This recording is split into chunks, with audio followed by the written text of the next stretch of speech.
https://www.youtube.com/watch?v equals UKFK1F1G_HY 10ken K Chin Honor Stories. Link video https://www.youtube.com/watch. ?V equals UKFK1F1G_HY Tuesday. Rich kids bullied a woman in wheelchair and hurt her dog until a Marines K9 stepped in. Tuesday TV. Rich kids bắt nạt một người phụ nữ ngồi trên xe lăn và làm bị thương con chó của cô ấy, cho đến khi K9 của lính thủy đánh bồ bước vào. Thời lượng 47 phút 42 giây. View 22.228. Military configuration, flying low over the roof of Stonebridge Medical Center like they owned the airspace. And in the stunned silence that followed, someone near the reception desk whispered what everyone else was already thinking. Who did they just throw out of this building? If you've stayed this long, stay until the end, because this story is only getting started. Hit like, follow along, and drop your city in the comments. I want to see exactly how far this story has traveled. Olivia Hart was 31 years old and had been a nurse at Stonebridge Medical Center for 14 months. That was the version of her story that existed on paper, on her employment file, on her badge, on the schedule board in the ER break room where someone had drawn a small frown face next to her name in permanent marker. She had noticed it 3 weeks ago and hadn't said anything. That was also part of the story, the part where she noticed things and said nothing. She'd come to Stonebridge from out of state. No connections, no references anyone recognized, just clean certifications and a work history that was oddly thin for someone her age. She told the hiring coordinator she'd spent several years in federal contract work and that some of it was restricted. The coordinator had blinked at that and moved on to the next line of the form. Nobody pressed.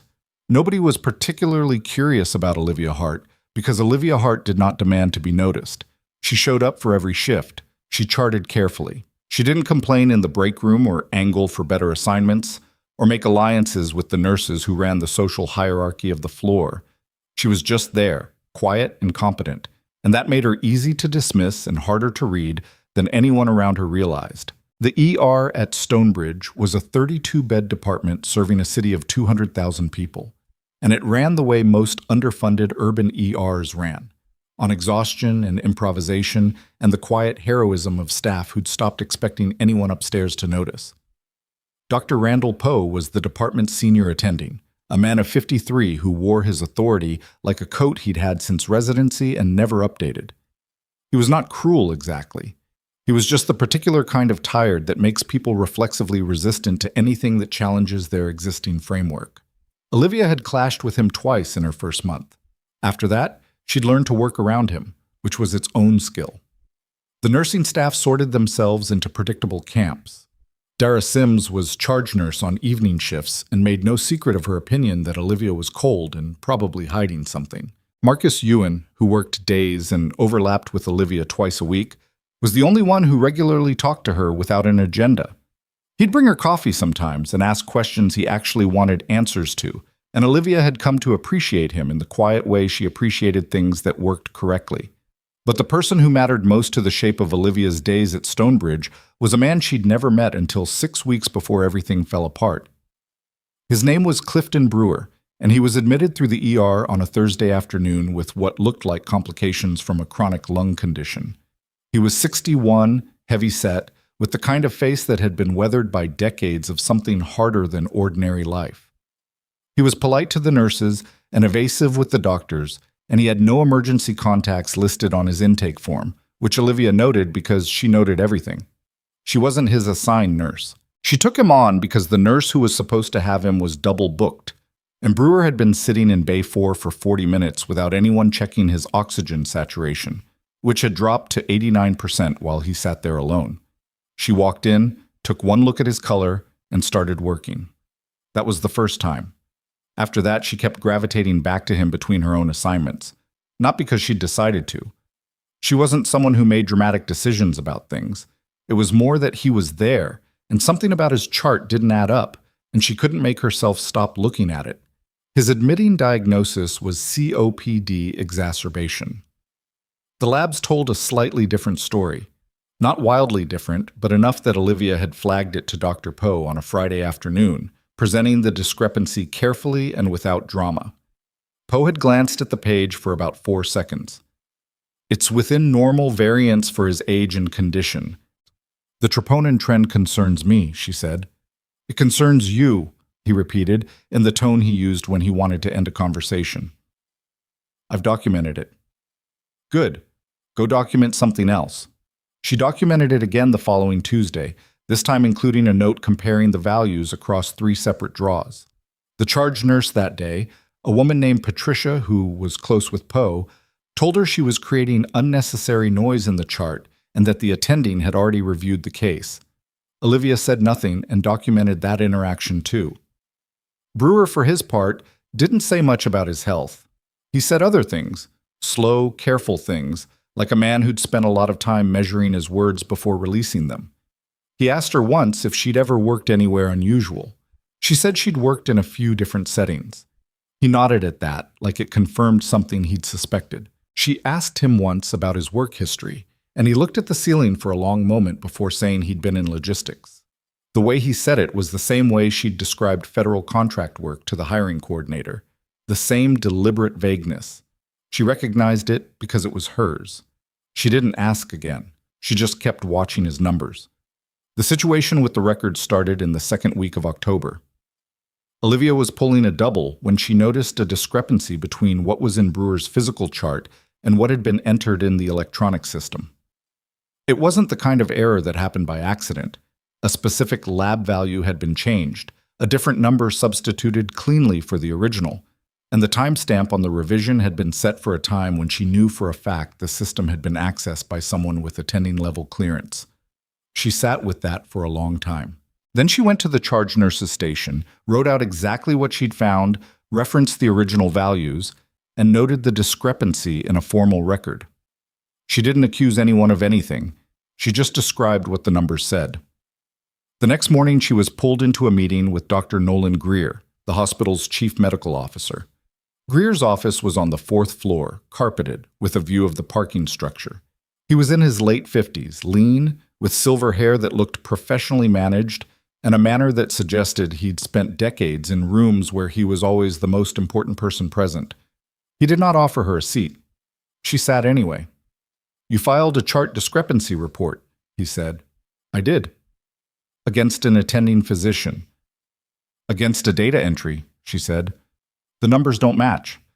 That's a documentation error, and it needs to be corrected. Greer looked at her for a moment with an expression she'd seen before on men in positions of institutional power, a kind of flat, calibrated patience that wasn't patience at all. Nurse Hart, I'm going to be direct with you. The chart has been reviewed. The entry is consistent with the attending's clinical notes. Then the clinical notes don't match the lab draw. Are you questioning Dr. Poe's documentation? I'm questioning a number that changed after the fact. There was a pause. Greer picked up a pen he didn't use, set it down. This is not a productive use of your energy or this department's time. I'm asking you to withdraw the report and let the attending manage his patients. Olivia said, I can't withdraw an accurate observation. The meeting ended shortly after that. She went back to her shift and kept working. 4 days later, Brewer's condition deteriorated sharply overnight. Olivia wasn't on shift when it happened. She came in at 7 to find him on a ventilator, his chart showing a cascade of events that the night team had managed as best they could. She stood at the foot of his bed for a moment, reading the notes, and then she read them again because something was missing. A medication that should have been administered at 2300 hours had been logged as given, but the bag was still sealed in the supply cart when she checked. She documented that too. At 9:15, Dr. Poe found her in the hallway outside Bay 4. You're inserting yourself into a case that isn't yours, he said. He kept his voice low, but there was an edge in it she hadn't heard from him before. I'm documenting what I'm observing. You're creating liability exposure over a charting timeline that has already been reviewed. He didn't receive the medication, she said. Poe's jaw tightened. You're accusing a night nurse of falsifying records. I'm saying the bag wasn't open. That's not an accusation. That's a physical fact. She held his gaze. If it was an oversight, then it should be corrected. If it wasn't an oversight, stop. He moved half a step closer. I'm telling you, as the senior attending in this department, that you are creating problems where none exist. Stay in your lane, Nurse Hart. She didn't look away. My lane is patient safety. He walked off. She went back to work. The next 72 hours were quiet in the specific way that precedes something. Nobody was outright hostile, but things shifted. She got the worst assignments 3 days running. Her locker was moved without explanation. When she sat in the break room, conversations changed. Dara Sims stopped making eye contact with her, which was almost more telling than outright confrontation. Marcus found her in the stairwell on a Wednesday afternoon, eating a sandwich she hadn't had time to eat during the shift. You know people are talking, he said. I figured. Poe's been in Greer's office twice this week. She took another bite. Okay. Olivia. He waited until she looked at him. I don't know what's in that chart, and I'm not asking, but whatever you found, someone doesn't want you to have found it. I know. Is it worth it? She thought about Brewer, about the way he'd measured his words so carefully, about the sealed medication bag. Yeah, she said. It is. Marcus looked at her for a moment, then nodded once and went back upstairs. She filed a formal report with the state nursing board the following morning, routing it through the external portal rather than the internal system. She noted the chart discrepancy, the medication inconsistency, and the 2 conversations with Poe and Greer in which she'd been asked, explicitly and implicitly, to let the matter go. She kept the language factual and the documentation clean. Then she went to work her shift. It was a busy afternoon, 2 ambulance arrivals, a pediatric trauma, a sepsis case that needed hands. She was in the middle of hanging a second-line antibiotic when Dr. Greer appeared in the ER doorway. He was not a man who came to the ER. He stood there in his 4th-floor clothes with his professionally maintained hair and looked at her across the room, and she understood with a kind of tired clarity that something had been decided. He waited until she'd finished the drip before approaching, which she granted him. My office. Now. I have 3 patients on active monitoring. Now, Nurse Hart. She made sure Marcus knew to cover her patients and followed Greer upstairs. The office had more people in it this time. Poe was there, standing near the window. The hospital's director, a man named Warren Holt, was sitting in the chair Greer usually occupied. Holt ran Stonebridge Medical Center with the energy of someone who thought of healthcare primarily as a revenue stream, and he had the smooth committee room manner that came with years of institutional maneuvering.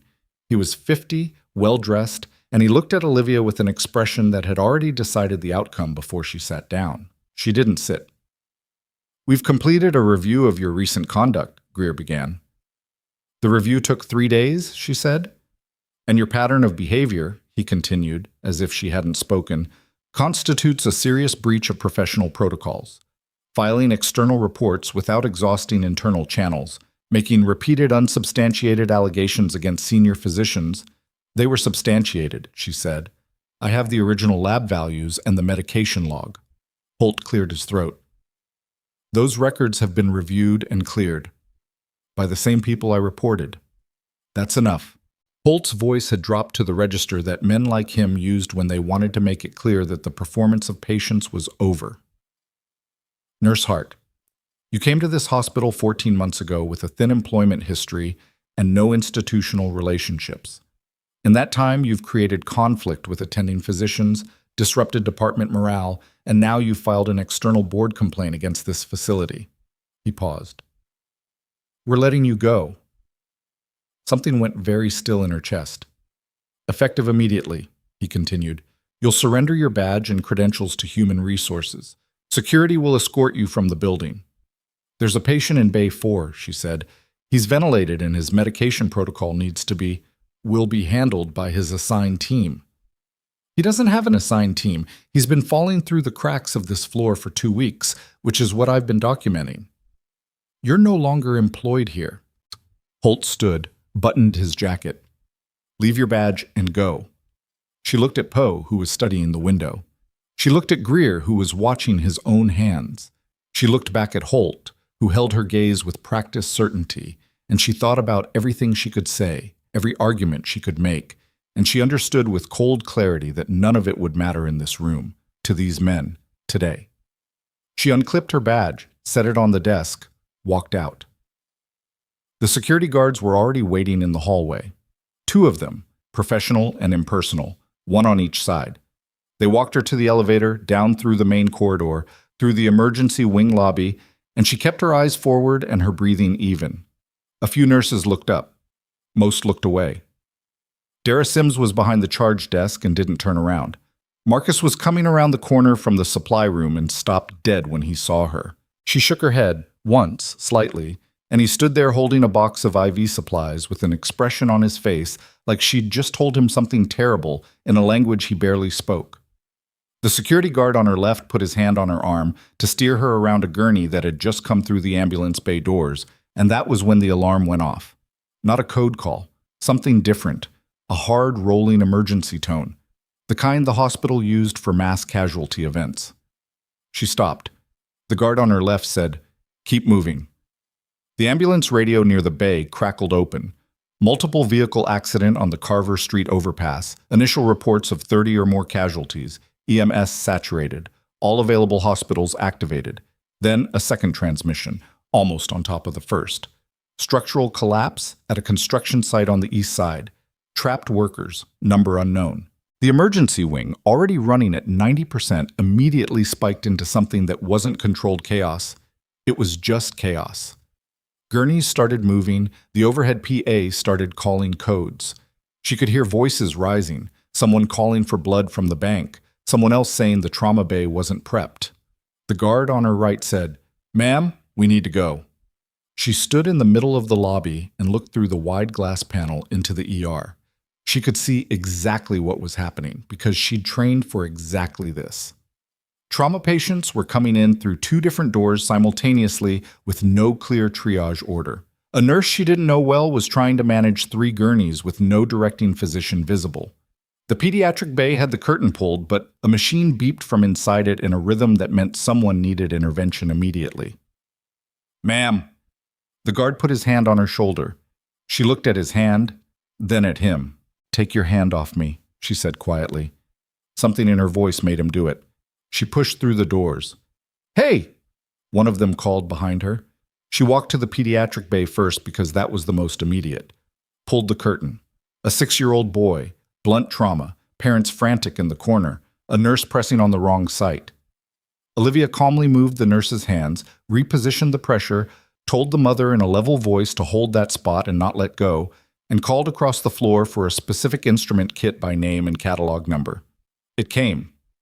She moved to the unsorted gurneys next, starting triage with the efficiency of someone running on muscle memory, making calls in seconds that the staff around her couldn't have made in minutes, because what she was doing now was not nursing.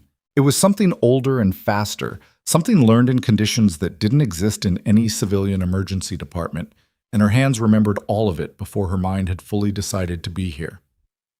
"Who are you?" someone said. "Olivia Hart.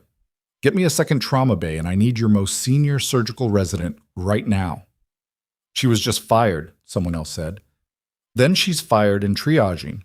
Which patient do you want me to put down?" She looked at the person who'd said it, a young resident, pale, sweating. "Because I've got 4 critical and 2 stable, and the critical ones have about 6 minutes before the window closes. So tell me what you want." The resident pointed at the critical 4. She nodded and kept moving. For the next 40 minutes, Olivia Hart worked that emergency room like she was the only person in it who knew where the walls were in the dark. She wasn't loud. She wasn't running. She moved at the pace of controlled authority, speaking in short, clear sentences, making decisions without hesitation, handing off to the right people when the right people were ready, keeping everything moving forward in the cascade of incoming need. A man arrived with a crushed chest and no blood pressure, and she called the procedure before the attending had finished reading the monitor. "You can't do that," the attending said.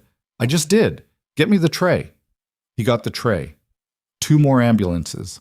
A woman in cardiac arrest. A teenager with a penetrating injury that looked dramatic but wasn't the priority. And an older man with a quiet injury that absolutely was. She sorted them correctly, without hesitation. Warren Holt appeared at the edge of the floor at some point. She clocked him peripherally, saw his expression shift through several stages of something complicated as he watched her work. She had no time and no interest in his expression. Then the building shook, not a tremor, a percussive compression wave, air and sound and vibration together. Every window in the emergency wing rattled, the overhead fluorescents flickered, and through the large plate glass panels of the trauma bay, visible against the darkening sky, lights swept across the parking lot in rhythmic arcs. Rotor wash. Cloak, and getting closer. The radio on the wall near the ambulance bay crackled. Air traffic control clearing the hospital's rooftop pad for military approach. Multiple aircraft. Then 3 more. Then the thudding of rotors directly overhead, deep and organized. Not the chaotic chop of a single emergency flight, but the coordinated approach of a deliberate operation. Olivia kept working. She had a patient on the table. But she felt it. That particular shift in the air, the way a room changes when something that can't be undone has just begun. The double doors at the end of the corridor opened. He was in tactical field gear, no rank insignia visible from a distance, but carrying himself the way men who didn't need insignia carried themselves. He was in his mid-40s, built like someone who had never let circumstance take anything from him that he wasn't willing to give. 2 more operators flanked him, also in field configurations, scanning the room with the practiced neutrality of people who assess threats and spaces simultaneously. He stopped inside the door, looked across the floor. His gaze moved past Holt, past Poe, past the nursing station, moved through the controlled movement and noise and organized urgency of the emergency room, and stopped. On Olivia Hart. He said something to one of the operators beside him. The operator nodded and touched an earpiece. Then the commander walked forward, directly through the middle of the floor, past gurneys and staff who parted instinctively, not because they'd been told to, but because something about his movement made them step aside without thinking about it. He stopped 3 feet from her. She looked up from the patient she was stabilizing. He looked at her for one moment with an expression she couldn't immediately name. Not surprise, not relief exactly. Something more complex. Something that had history in it. "Hart," he said. "Commander?" she said. And every person in the emergency room who was not currently in the middle of saving a life stopped what they were doing and looked at the 2 of them, standing across from each other in the middle of the chaos, speaking to each other like people who had once shared something that no paperwork had ever fully captured. Warren Holt, standing at the edge of the floor where he'd come to see what was happening and possibly reassert control, watched this exchange. The color in his face had gone somewhere it wasn't coming back from easily. Olivia turned back to her patient, finished what she was doing, handed off to the nurse beside her with clear instructions, and then straightened up and faced the commander fully. "How bad is it?" she asked. "Still unfolding," he said. "Second collapse site, possible gas line. We've got additional casualties inbound." He paused, looked at her with the directness of someone who needed information and intended to get it. "You running this floor right now?" She glanced at Holt. Holt's mouth opened. Nothing came out. "Working on it," she said. The commander looked at Holt, then back at Olivia. The question in his expression was not really a question. "She was terminated this evening," Holt said. His voice had found itself, barely. "She's not authorized to be in this department." The commander turned to look at him fully for the first time. The pause that followed was very quiet for a room full of machines and people. "Say that again," the commander said. Warren Holt said it again. He used slightly different words this time, something about authorization and liability and the hospital's legal standing, but the substance was the same. Olivia Hart had been terminated. Her access had been revoked, and whatever was happening in this emergency room, she was not sanctioned to be part of it. The commander listened to all of it without moving. His name was Decker Mays, and he had the particular quality of stillness that men develop when they've spent enough time in situations where reacting too quickly gets people killed. He stood in the middle of the Stonebridge Medical Center emergency room in full tactical field configuration, 2 operators flanking him at a distance, and he listened to Warren Holt explain institutional hierarchy with an expression that gave away exactly nothing. When Holt finished, Mays looked at him for another moment. Then he turned back to Olivia. "What do you need?" he said. That was all. Holt made a sound. Not quite a word, something shorter and more reflexive than that. Dr. Greer, who had materialized at the edge of the floor during the last few minutes, put a hand on Holt's arm. It was the gesture of a man trying to prevent a worse mistake from compounding an existing one. Olivia had already turned back to the floor. Second trauma bay needs to be opened. We've got incoming from the Carver overpass and the east side collapse, and I need someone to pull every available blood type O negative from the bank right now, not in 5 minutes. She wasn't talking to Maze anymore. She was talking to the room, and the room moved. It wasn't a dramatic shift. It was more like a gear catching after slipping. Nurses who had been managing around the edges of the chaos found direction. The resident who'd challenged her 20 minutes ago was suddenly very focused on the task she'd just assigned him. A charge nurse, Olivia barely knew by name, appeared at her shoulder, asking the right question about the pediatric bay, and Olivia answered it without looking up from the chart she was reading. Marcus appeared from somewhere, gloveless but already pulling on a pair. "What do you need from me?" "Bay 3, the woman in cardiac. She's back, but she's not stable. Keep her talking if she's conscious, and if she codes again, you come get me before you restart compressions." "Why before?" "Because the attending will want to call it, and I need to see the rhythm first." She handed him a printout. "These are her last 3 strips." He took it, looked at her once more with that same expression from the stairwell, quiet and assessing, and went. Maze fell into step beside her as she moved toward the incoming trauma. "The second collapse site," he said, low enough that it was just for her. "Gas leak confirmed. Fire's on scene, but they're pulling people out. We've got at least 9 critical inbound, possibly more. Burn injuries? Some, mostly crush and blast." She nodded. She was already thinking about the order of it, what Stonebridge could actually handle, what would need to be rerouted to Callaway Regional across the city, how to make that call before the ambulances were already here and the choice was gone.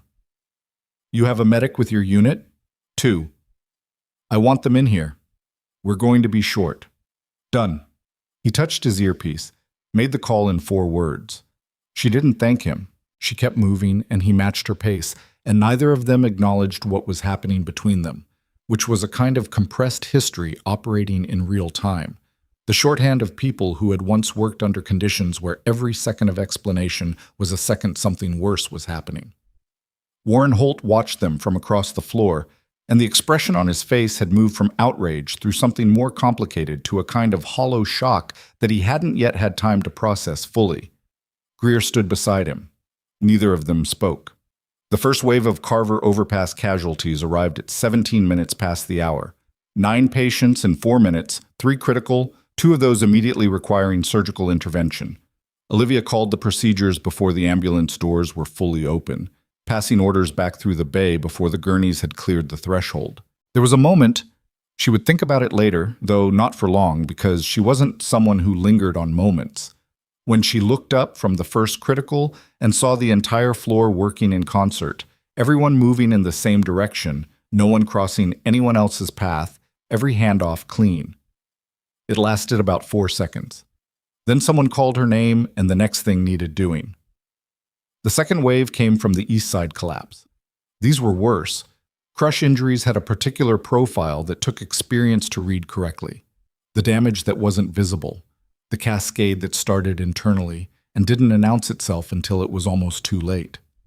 She moved through the bays in an order that looked random to anyone watching, but wasn't, hitting the quietly critical before the loudly urgent, because she'd learned in conditions no nursing program taught that the ones who weren't screaming were often the ones you were about to lose.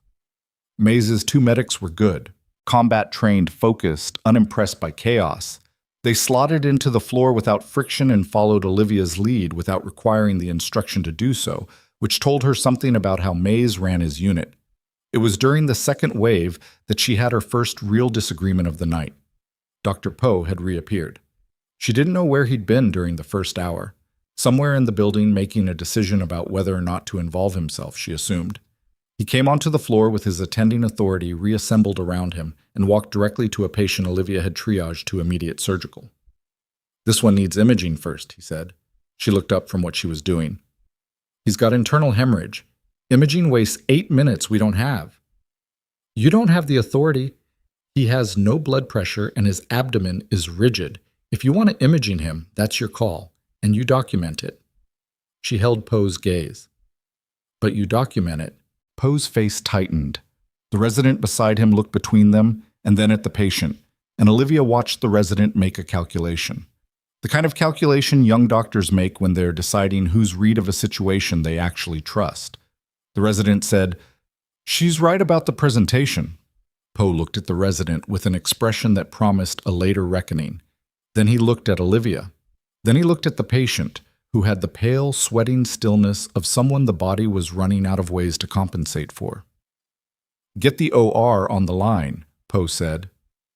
To no one in particular. To the room. Olivia was already moving.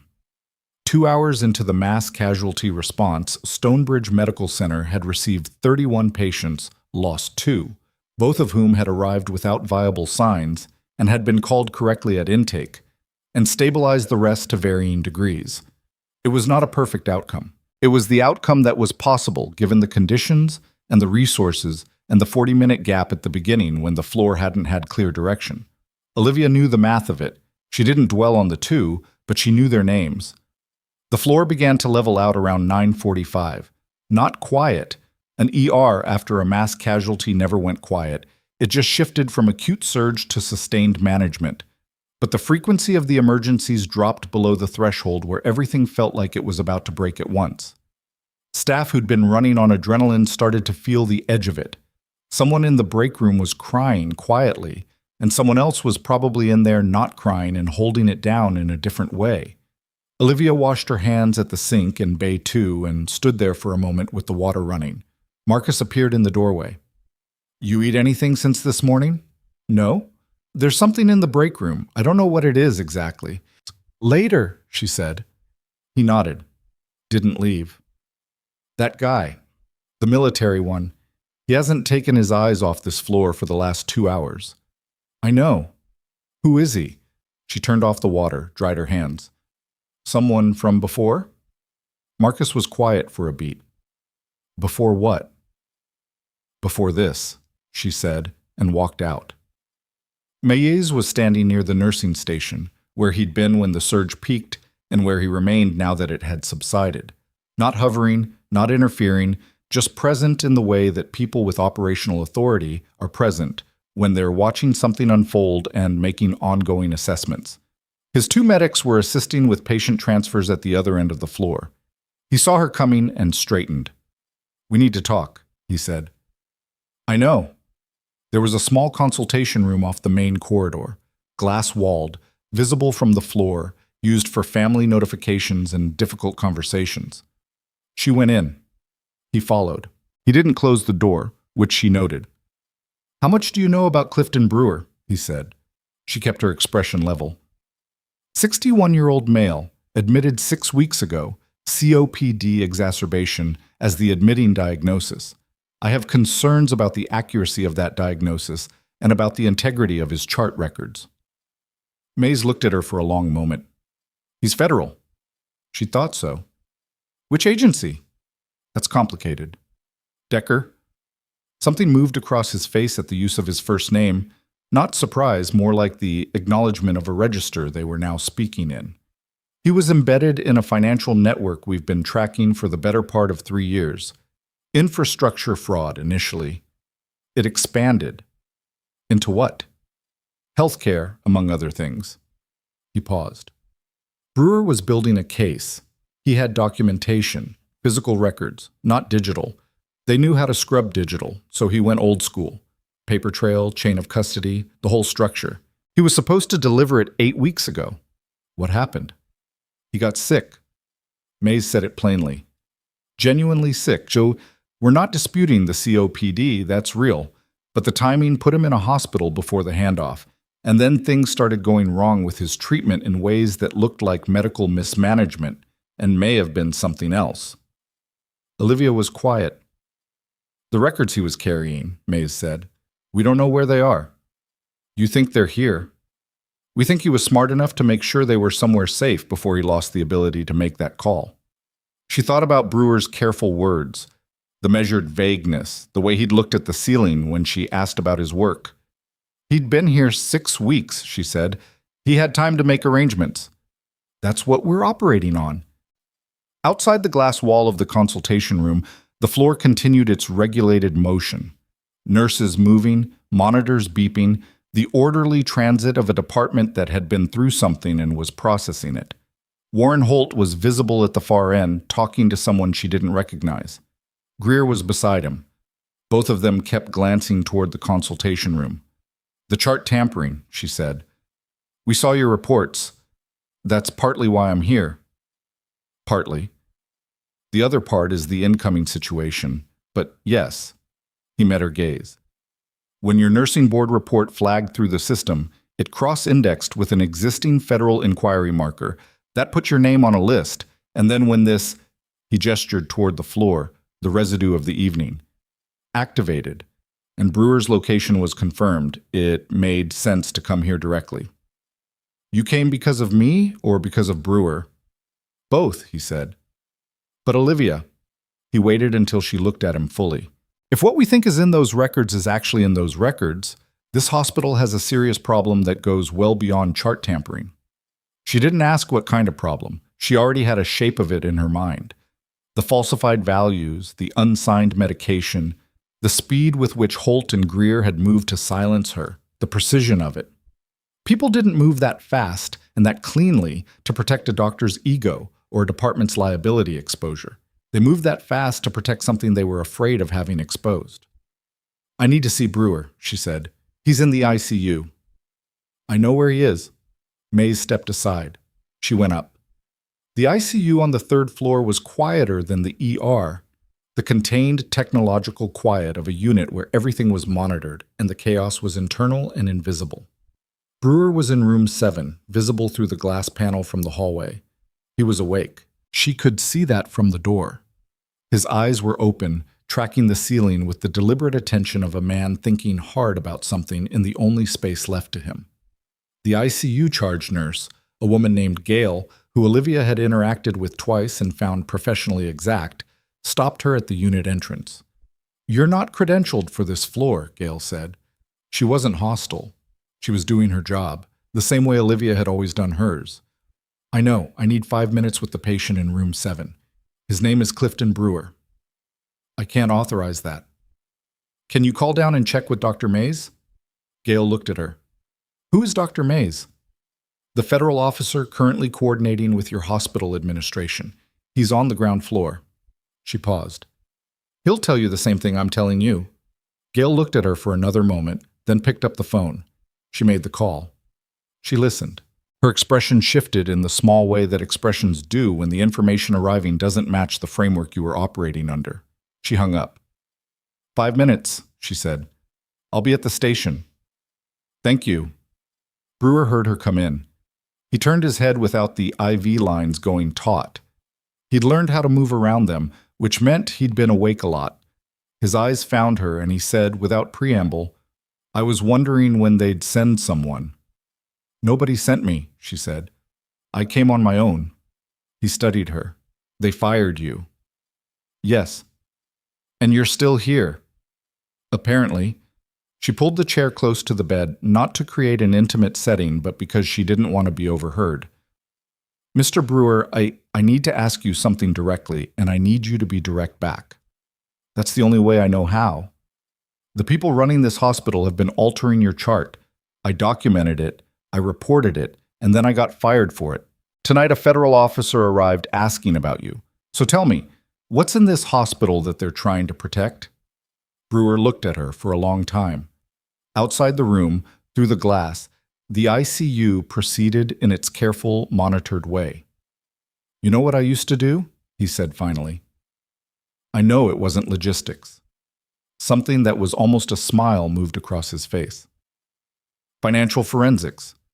15 years, federal contracts. You follow the money long enough, you find out who's moving it and why, and sometimes what you find is things people would do a lot to keep buried. He paused, took a careful breath. His lungs were still fighting. The network I was documenting. It runs through a dozen institutions, medical facilities, insurance processors, billing clearinghouses. The fraud is in the gap between what gets billed and what gets delivered. Phantom procedures, altered records, patients who got less than what was documented, and nobody ever knew the difference. He looked at the ceiling again.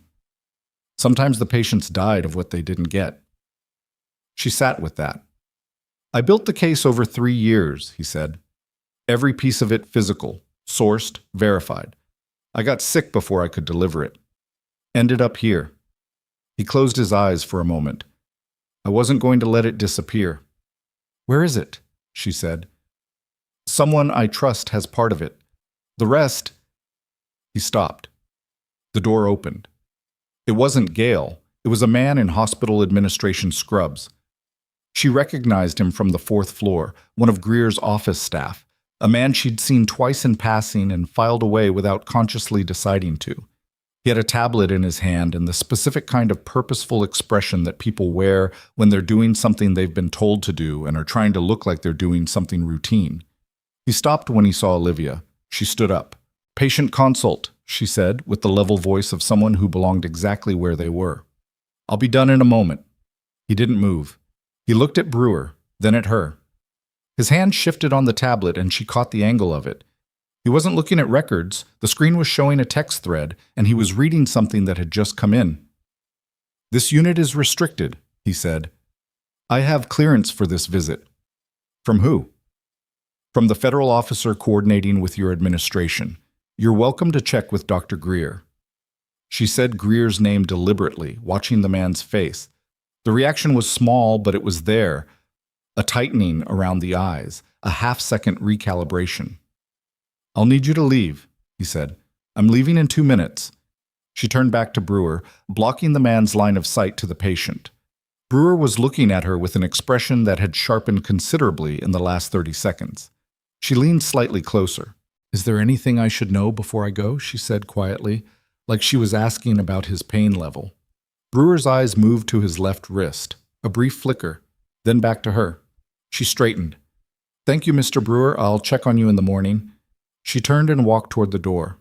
The administration man stepped aside, barely, and she moved past him into the hallway, keeping her pace unhurried.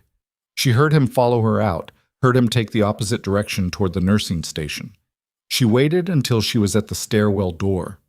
Then she thought about what Brewer's eyes had done. His left wrist.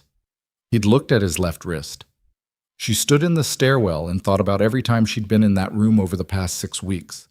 About his personal effects. The things admitted patients were allowed to keep, cataloged and stored, or kept bedside. His watch had been on his left wrist when he came in. She'd noticed it because it was old, mechanical, the kind with a manual wind stem, and it had looked out of place against his hospital bracelet. She hadn't seen the watch on his wrist tonight. She went back to the ICU entrance. Gail was at the station. "His personal effects," Olivia said. "The patient in room 7. What's held in storage?" Gail frowned. "I can't release patient property." "I'm not asking you to release it. I'm asking if a watch was included in his intake inventory." Gail looked at her. The pause was the pause of someone deciding how far to extend professional courtesy to a person who had, in the last 2 hours, earned a complicated kind of credibility. She pulled up the screen, read for a moment. "Mechanical watch, silver case, listed as patient personal item, currently in bedside storage drawer per patient request." "It's in the room?" "In the locked drawer, standard procedure." Olivia looked through the glass panel at room 7. The administration man was no longer visible in the unit. Her phone, her personal cell, still in her scrubs pocket, still technically hers even if the badge was gone, buzzed.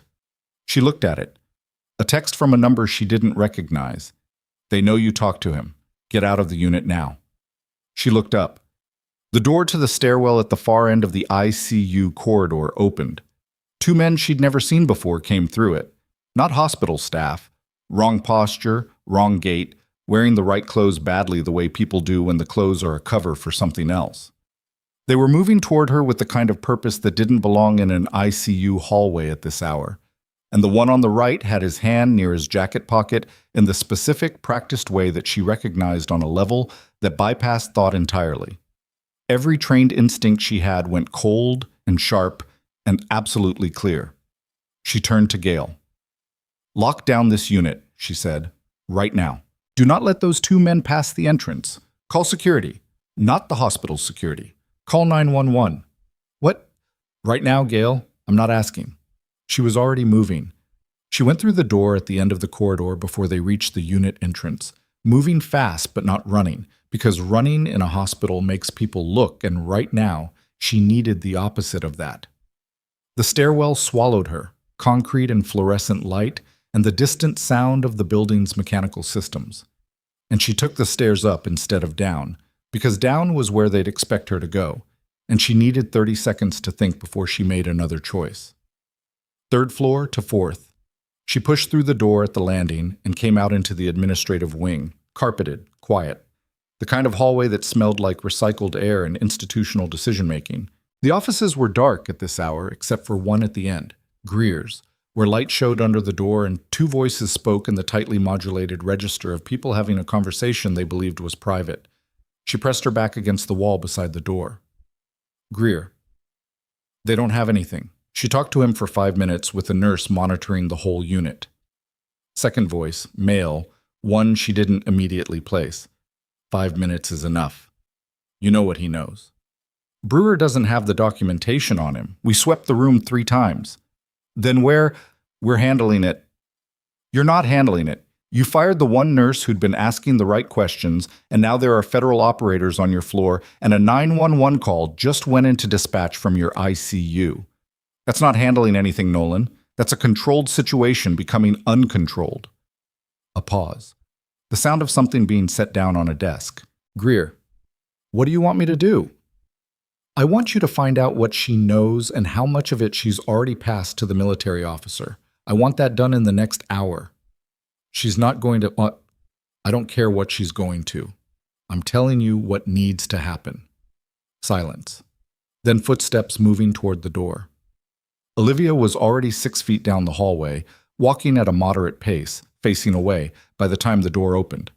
She heard it, heard the pause, as whoever came out registered the hallway, and she turned the corner without looking back and kept moving. She needed Mays, and she needed him to understand what she'd just heard without giving her time to second-guess how much of it she was certain of. She took the elevator down. Stairs felt exposed now, and came out near the main nursing station on 2. Marcus was there, at the counter, writing something. He looked up when she came around the corner, and his expression shifted in the way it did when he was reading her and not liking what he read. "I need your phone," she said. "What's wrong with yours?" "I don't know who's monitoring it." He held her gaze for a half second, then pulled his phone from his pocket and handed it over without asking anything else. She moved into the supply alcove beside the station and called the number Mays had given her before she went upstairs. A direct line, not routed through the hospital system. He picked up on the second ring. "It's Olivia. I'm using a borrowed phone. 2 men came through the ICU stairwell about 12 minutes ago. Not hospital staff, wrong presentation. One of them was carrying. Gale should have locked the unit and called 911 by now." "She did." His voice was already clipped, already operational. "My people intercepted them at the unit entrance. Local PD is en route." "There's more." She kept her voice low. "Greer's office, 4th floor. He had a meeting with someone I didn't recognize, male voice. They know Brewer has documentation, and they've been unable to locate it. They know you're in the building. They're trying to find out what I've passed to you." A pause on his end. Not hesitation, calculation. "How certain are you about what you heard?" "Certain enough to tell you." "Okay." Another beat. "Stay off the 4th floor. Find somewhere with people around you and don't move until I come to you." "Decker." She stopped him before he could disconnect. "The watch. Brewer's watch. It's in his bedside drawer. He directed my attention to it." Silence.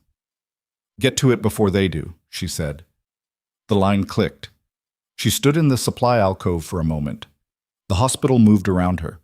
The soft machinery of a building that never fully slept. The particular nighttime frequency of corridor sounds and distant monitors and footsteps on linoleum. She thought about the 2 men in the ICU hallway.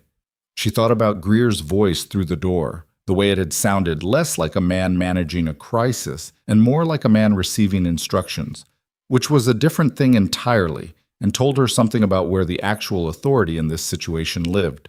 She handed Marcus his phone when she came out. "Are you in trouble?" he said. "The hospital is in trouble," she said.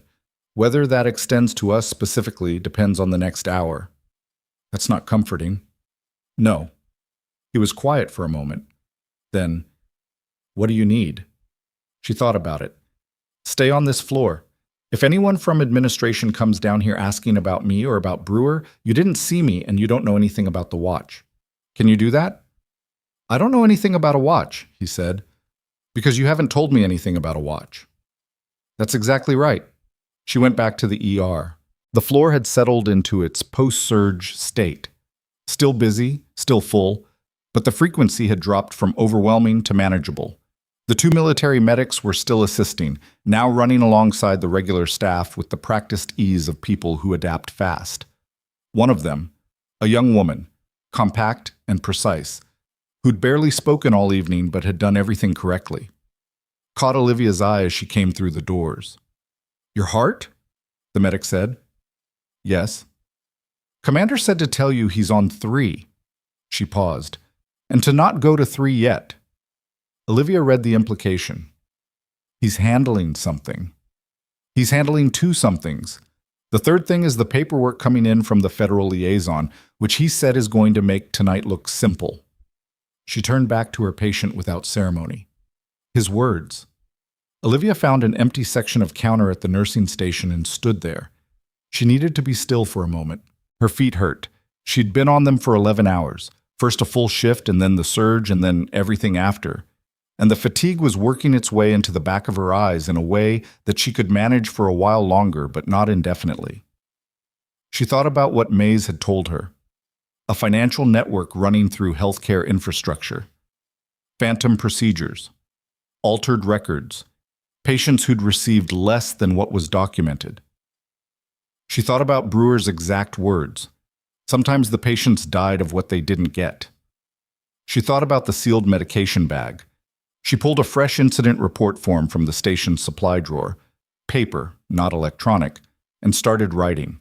Not a formal report, just a timeline, every conversation, every chart discrepancy, everything she'd documented, and every response she'd received. The date Brewer had been admitted, the date she'd first flagged the lab values, the date the entry had been altered, the 2 meetings with Poe and Greer, her termination. All of it, in the clearest language she had, referenced against the timestamps she remembered because she always remembered timestamps. She was halfway through the 3rd page when the ER doors opened and Mays came through them. He was moving differently than he had been. Not faster. Mays didn't move fast in a way that looked rushed. He moved fast in a way that looked like everything else was slow. But something about him had recalibrated. He came to her directly, which told her he'd been watching the floor before she saw him.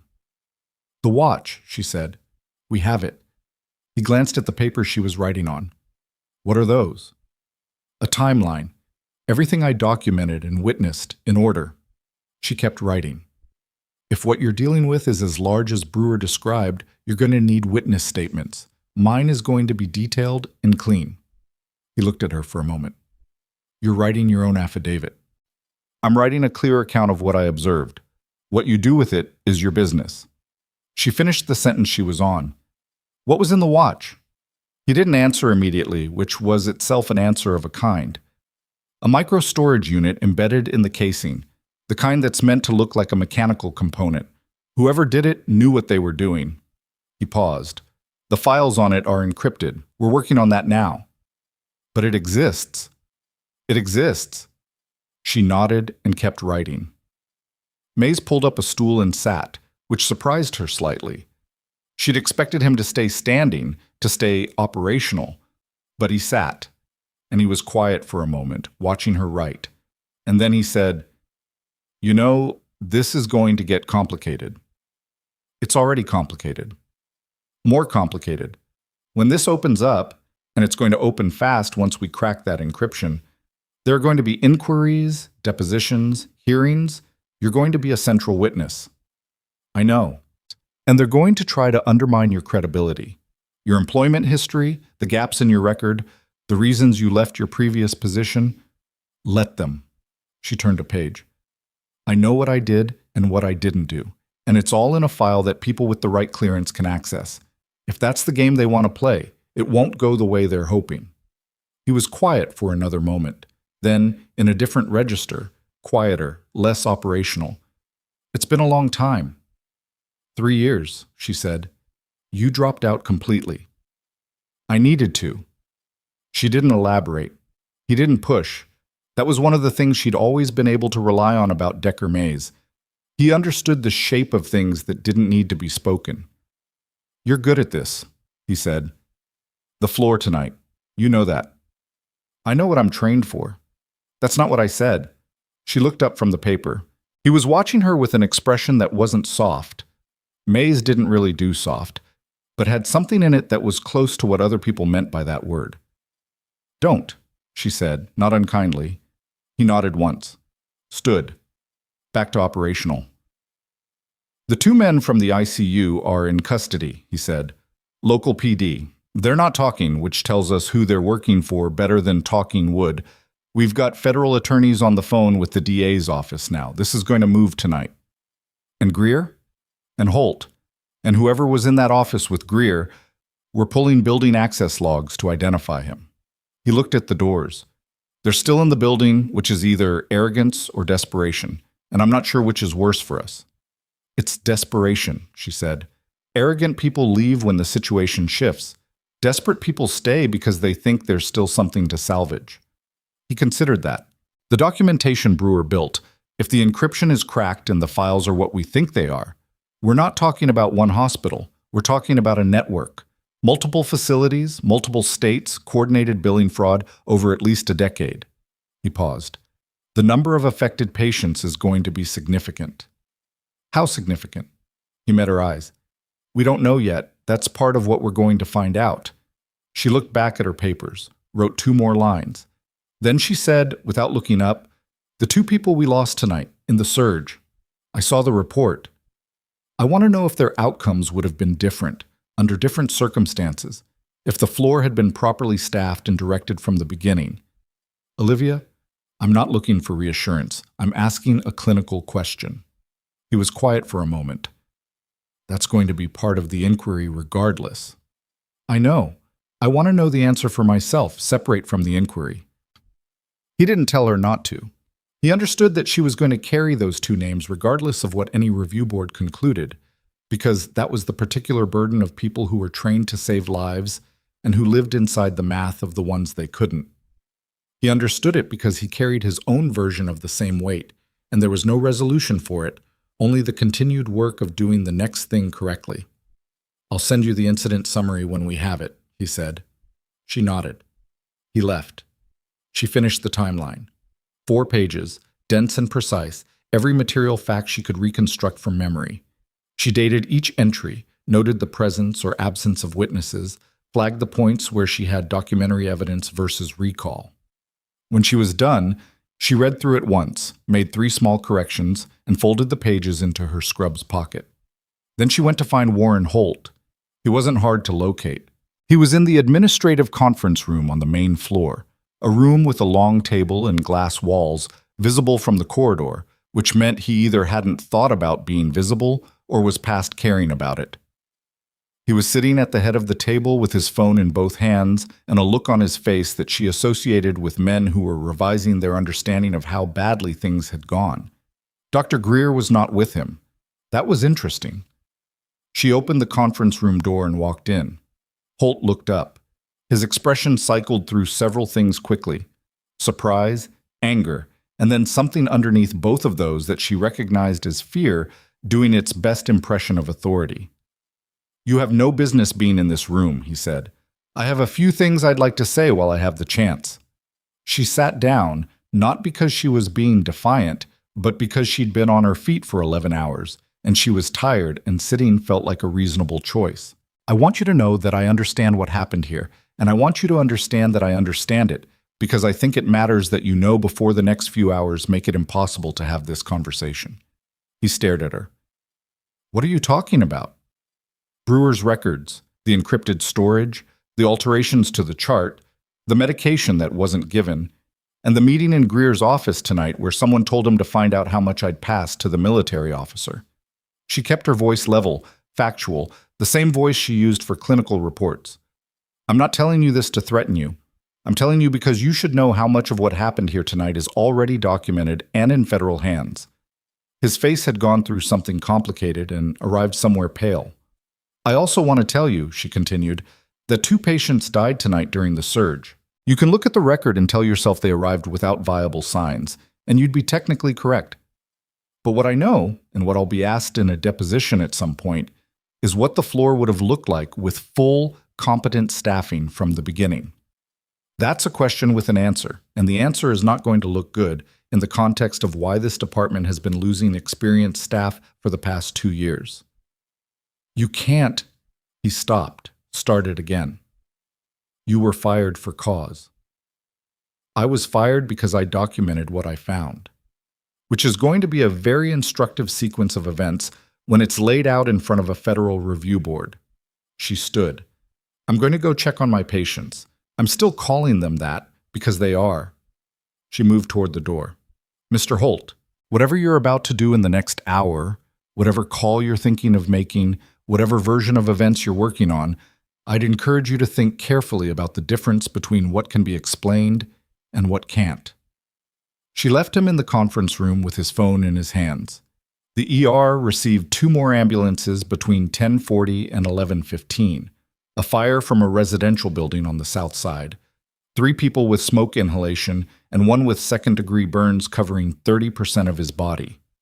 Olivia worked the burn patient with a surgical resident and one of the military medics, doing what could be done at this facility level while coordinating a transfer to the burn unit at Callaway Regional. It was meticulous, uncomfortable work. Burn care always was, and the patient was in enough pain that managing it pharmacologically while keeping him stable for transport required exact attention.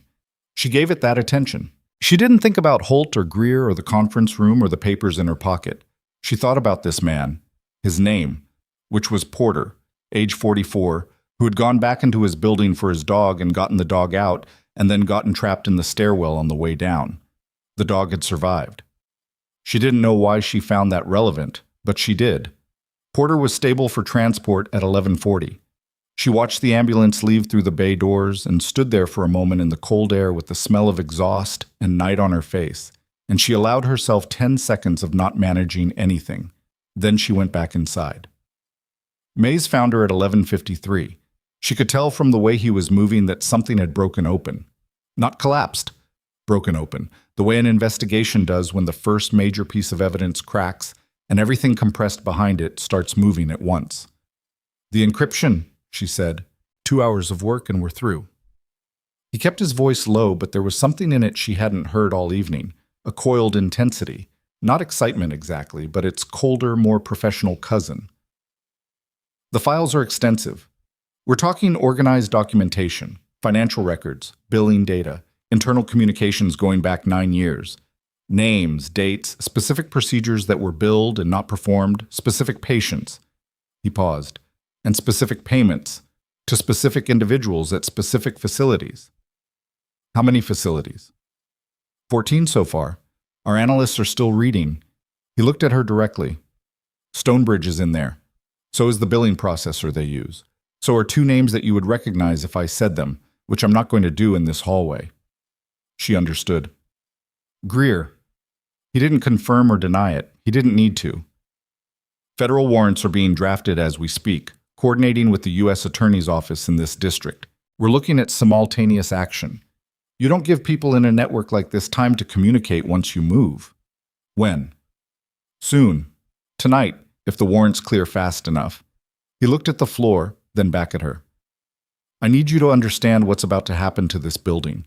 When federal agents come through that door, it's going to be disruptive to patient care in ways that... I can manage the floor, she said. You're not employed here. I've been managing this floor for the last 4 hours as a fired employee. I don't think the jurisdiction question is your biggest problem right now. Something moved across his face, that not quite a smile. No, he said. It's not. She looked at him. What is? Greer left the building 20 minutes ago. He said it flatly. Building security logged him out. We weren't watching exits, we were watching floors. That's on us. He paused. He had a bag with him. She thought about what that meant. A man who'd been in that building managing the situation all evening, who'd stayed when staying felt controllable, who had left the moment something told him it wasn't. He knew the encryption was cracked. That's what we think. Someone inside the operation, we don't know who yet, tipped him. So he's running. He has a 20-minute head start and access to resources we don't fully know the scope of. Maze's jaw was set. We have people moving, but Stonebridge isn't a small city, and if he's going for a specific exit route, what about Holt? Still in the building. He hasn't made any calls in the last 40 minutes. We have a tap on the administrative lines. He's not calling anyone, she said, because he's sitting in that conference room trying to decide if there's a version of this he survives. Is there? She thought about it honestly. That depends on how deep his involvement goes versus Greer's. If he's downstream, if the decisions were being made above him and he was just enabling them, there's a cooperation argument to be made. She paused. But if he's been directing this from inside, then no, not really. Maze nodded. He pressed the earpiece in his left ear, listened to something, and his expression shifted, a small tightening around the eyes. The warrant's cleared, he said. She straightened. Federal agents are 6 minutes out. He looked at the ER around them. The floor she'd held together through a mass casualty event. The staff still working. The patient still monitored. The building still functioning under the weight of everything that was about to change about it. I need you to stay visible and stay on this floor. When they come in, you're going to need to make sure the clinical side doesn't lose continuity. I will. He turned toward the door, then stopped, turned back. Olivia. He said her name the way people say names when they're about to say something they've been holding. What I said earlier about you being good at this, I meant both things, the floor and the other thing. You know that. She looked at him for a moment. Go find Greer, she said. He went. She turned back to the ER. 4 patients she was actively watching. 2 in recovery, 1 in transit. The staff around her, tired, running on the back end of a surge, beginning to process what a night this had been, moving through their tasks with the focus that comes from not having the time to feel it yet. She went to Bay 3 to check on the cardiac patient, the woman who'd coded twice and come back and who Marcus had been managing. The woman was awake now, oxygen cannula in, watching the ceiling with the particular focus of someone who knew how close it had been. Her name was Terry. She was 57 and she'd been on her way back from visiting her sister when the overpass accident happened. How are you feeling? Olivia asked. Terry looked at her. Like I died twice. You did, and came back twice. Is that good? By most standards. Terry was quiet for a moment. You were here earlier, weren't you? When there were a lot of people. Yes. You were the one calling everything. Olivia checked the drip rate. I was helping. You were the one calling everything, Terry said again, not as a question. I could hear you from in here. I couldn't see, but I could hear. You sounded like... She paused, looking for the word. Like you knew. Not like you thought you knew. Like you'd been somewhere that taught you what to do when everything was bad. Olivia wrote the drip check in the log. Try to sleep. What's your name? Hart. Olivia Hart? She looked up. Terry's eyes had something in them that wasn't just recovery-fogged gratitude. There was a directness in it, something focused. I used to work for the district attorney's office, Terry said. 12 years before I retired. I know what federal warrant execution looks like from the outside.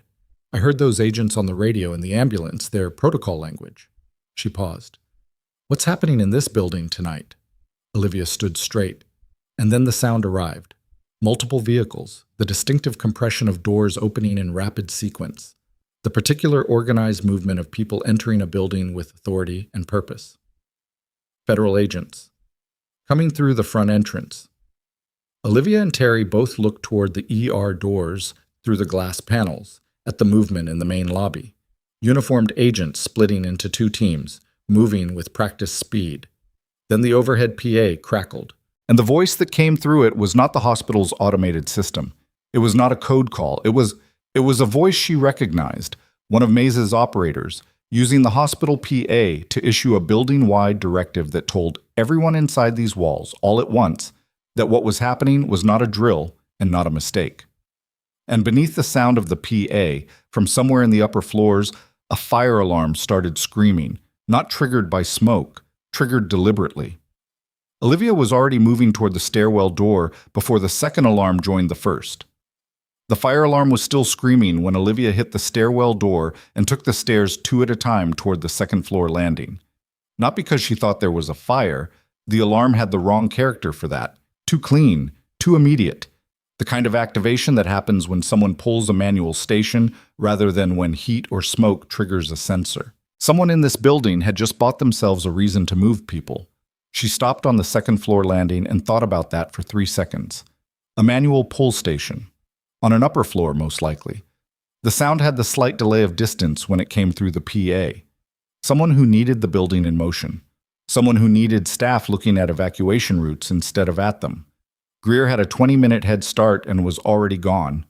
Holt was in the conference room, which meant whoever pulled that alarm was a third variable she hadn't fully accounted for. The voice from Greer's office, the male she hadn't recognized, the one who'd been giving instructions rather than receiving them. She went back down to the ER. The federal agents were already through the lobby and moving with the organized speed of people executing a plan they'd drilled. 2 teams, she counted. One heading toward administration, one toward the ICU. A third, smaller group was at the main nursing station talking to the charge nurse on duty, and from the body language it was a conversation, not a detainment, which meant they were gathering information rather than making arrests yet. One of Maze's operators, the compact female medic from earlier, whose name Olivia still didn't know, appeared at her elbow. "Commander wants you to stay on this floor and keep clinical operations running," she said. "The alarm is a false pull. Fire department confirmed no heat signature. They're standing by but not entering. Who pulled it?" "We're working on that." She paused. "Building camera system went down 6 minutes ago. Someone cut the feed from inside." Olivia looked at her. From inside meaning someone with access to the security infrastructure. That's the working assumption. Which meant someone had been in this building with specific technical knowledge of its systems, and that person was not Holt. Holt was a hospital director, not an operator, and was not Greer, who'd been gone before the alarm. This was the third variable, and they'd missed him because they'd been looking at the people they already knew about. "Tell Maze the cameras were cut from inside," she said, "and tell him the person who did it may still be in the building." The medic was already on her radio. Olivia turned back to the ER because the ER still had patients in it and a false fire alarm did not change that. And the fundamental thing about working in emergency medicine was that you didn't stop managing the room because the room had gotten complicated. She did a fast circuit, checked the monitors in every occupied bay, confirmed the transfer protocols for the 2 patients waiting on ambulances to Callaway Regional, made sure the 2 military medics who were still on the floor knew to hold their positions. The staff around her were managing the alarm with the practiced response of people who'd drilled evacuations but could read the difference between an operational alarm and a disruptive one. Nobody was panicking. A few people were frustrated. That was fine. Dr. Poe was standing near the ambulance bay doors with his arms crossed, watching the federal agents move through the lobby with an expression that had journeyed a long distance from his usual attending authority and arrived somewhere smaller and less certain. Olivia stopped beside him. "The patients in bays 1 through 6 need active monitoring for the next 2 hours," she said. "The woman in bay 3, Terry, watch her rhythm. She's been stable, but she coded twice, and I want someone on her every 20 minutes. Poe looked at her. He'd been looking at her differently since about the second hour of the surge, the shift that happens when people stop seeing the role and start seeing the competence behind it. It wasn't warm. Poe was not a warm man, but it was a different category of attention than dismissal. "You're giving me assignments," he said. "I'm telling you what I'd want done if I weren't about to be pulled in another direction." She paused. "You can make your own calls, but that's what I'd want." He was quiet for a moment. "The altered chart," he said. "The medication log." "Yes." I didn't know about the chart alteration. He said it without looking at her, which meant it cost him something.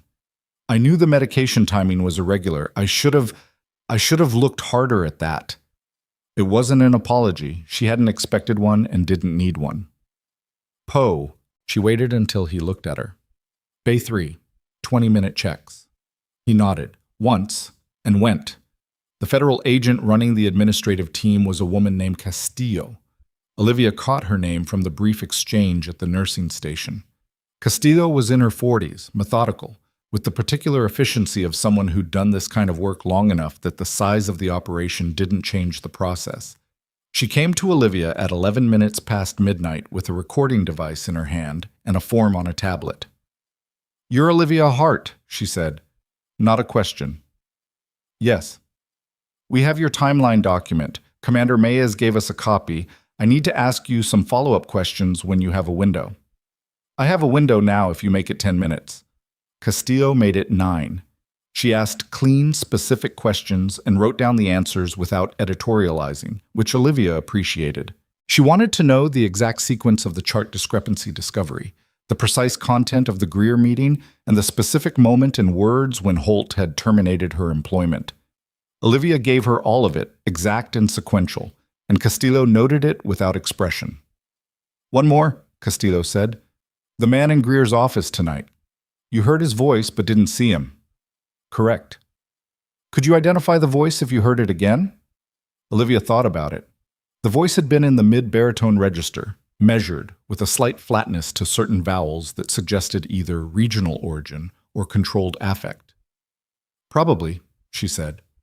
Castillo nodded and put the tablet away. "We're going to need you available for a formal deposition within the next 48 hours. Can you provide contact information?" Olivia gave her Marcus's number, since she still wasn't certain about her own phone. Castillo left. 3 minutes later, Mays came through the ER doors. She could see from across the floor that something had resolved or broken, one or the other, and from the set of his posture, she thought it was the latter. "Holt," he said when he reached her. "He's cooperating." She hadn't expected that quite this fast. "He lawyered up first?" "No lawyer. He asked to speak to federal investigators directly. He's been in the conference room for the last 40 minutes producing documentation." Mays paused. "He says Greer was the operational contact, the one managing the hospital's participation in the network. Holt claims he knew about the billing irregularities and signed off on certain records, but that Greer managed the relationship with the network's coordinators directly. He's trying to position himself as downstream, aggressively. Is it working? Depends on what the files from the watch say about who signed what and when. Our analysts are cross-referencing now." He looked at her. "The third person, the one in Greer's office. You found him?" "We found who he is. The access logs for the security infrastructure, the system that was cut, they require a specialized administrative credential. Only 4 people in this hospital have that credential. One of them is a facilities manager named Radwick, who's been with the hospital for 19 years. "And?" "Radwick is on vacation in another state. His credentials were used tonight." She understood immediately. "Someone cloned his access. Or had it cloned, which means the person who cut those cameras had either technical resources or institutional contacts that go well beyond a hospital administrator." He paused. "We think the voice you heard wasn't a hospital employee at all. We think he's a network-level operator. Someone who moves between the facilities, manages problems, keeps things clean. A fixer," she thought, the kind of person a network running across 14 facilities would need. Someone who could appear in an administrative office, issue instructions, and disappear through a stairwell without leaving a name on any paperwork. "He's still in the building," she said. "We think so. He'd have had to move through the lobby to exit, and the agents were through the front door before the cameras went down. We have people at every exit." "Then he's waiting." "For what?" She thought about it. A man who was good at making things disappear, trapped in a building that was now full of federal agents. What would he be waiting for? Not rescue. That was too slow and too uncertain. Not to be found. He'd cut the cameras specifically to avoid that. He was waiting for an opportunity. A gap. Something that would create movement and confusion that he could move inside. "The patient transfer," she said suddenly. The two patients waiting for ambulances to Callaway Regional. When those ambulances arrive, there'll be movement. Gurneys, staff, vehicles, loading bay doors opening. Mays was already on his radio before she finished the sentence. She followed him to the ambulance bay. The loading area outside the ER had two bays, deep concrete alcoves with roll-up doors, large enough for full ambulance access, with a small staging area between them. It was not well lit at this hour. The exterior lighting had a gap on the south side where one of the overhead fixtures had been out for 3 weeks. She'd logged a maintenance request for it herself 10 days ago, with no response. The ambulances weren't there yet. They were 4 minutes out, according to the radio traffic she could hear on the medic's channel. Mays positioned 2 agents at the staging area without making it visible that he was positioning them. One near the equipment shed to the left, one at the angle of the south alcove where the lighting failed. Then he came back to her. "You should go inside." "I want to see this." "Olivia, I've been in this building for 15 hours. I want to see it." He looked at her for a moment, making a calculation. Then he moved her to a position near the interior door, not exposed, not in anyone's path, but with a clear sight line to the staging area. The ambulances arrived at 12:41. The first one backed in cleanly. Doors opened. The handoff team came out from the ER. 2 nurses and a tech focused on the transfer, moving the gurney with the practiced efficiency of people who'd done 1,000 of these. Normal. Controlled. The loading bay door on the north side rolled up fully, and the bay flooded with the amber-white wash of the ambulance interior lighting. The south bay stayed dark. For 40 seconds, nothing happened. Just the transfer, the voices of the nurses coordinating, the specific sounds of a patient being moved safely from one care setting to another. Then Olivia saw the movement. Not dramatic, not running, just a shape in the south alcove using the cover of the ambulance's lighting to cross a space that had been shadow a moment before, moving toward the gap between the 2 vehicles, where the ambulance's blind side and the broken overhead fixture created a pocket of darkness large enough for a person to move through. He was good. She'd give him that. If she hadn't been standing exactly where she was, at the exact angle she was, she wouldn't have caught it. She said Mays' name once, quietly. He'd already seen it. The 2 agents moved before she finished saying his name. Not fast, not aggressive. The kind of measured, certain movement that communicates to the person being approached that the calculation has already been run and there's no version of the next 10 seconds that works out in their favor. The man in the south alcove froze for exactly 1 second. She saw it. The freeze, the assessment, and then the very fast decision that the assessment was correct and there was nowhere to go. He raised his hands. One of the agents said something she couldn't hear. The man in the alcove responded. Then the second agent moved in, and it was over in the quiet, procedural way that these things were over when they were handled correctly. She let out a slow breath. Mays stood beside her as they walked the man in from the loading bay. Mid-50s, unremarkable in every visible way, the kind of face that was designed to not stay in memory. He was calm, the calm of someone who'd been in difficult situations before and knew that panic was a liability. He looked at the agents. He looked at the staging area. He looked, once, at Mays. He did not look at Olivia, which told her he knew exactly who she was. Inside, the second transfer was completing. The nurses were coming back through the ER doors. The loading bay doors rolled down, and Stonebridge Medical Center, in the fluorescent normality of its late-night operations, continued to function around the architecture of everything that had just happened within it. The interrogation of the network operator, whose name, it emerged over the following 3 hours, was Darren Solt, produced the kind of compressed, consequential information that investigators spend years trying to get to. Solt did not cooperate out of remorse or conscience. He cooperated because he understood, with the flat pragmatism of someone who'd spent 2 decades managing risk for people who would not manage risk for him, that the documentation Brewer had built was comprehensive enough that his position inside the network's hierarchy was already fully visible. Cooperation was the only tool he had left, and he used it with the same efficient professionalism he'd applied to everything else. By 3 a.m, the scope of what the files contained had become legible to the federal team. Castillo came to find Olivia in the break room, where she'd finally, at Mays' insistence, sat down and eaten half of something that had been left on the table. and gave her a summary that was careful in its language but unambiguous in its implications. 14 healthcare facilities across 3 states, including Stonebridge. Systematic billing fraud spanning 9 years. Phantom procedures totaling, on current estimate, over $40 million across the network.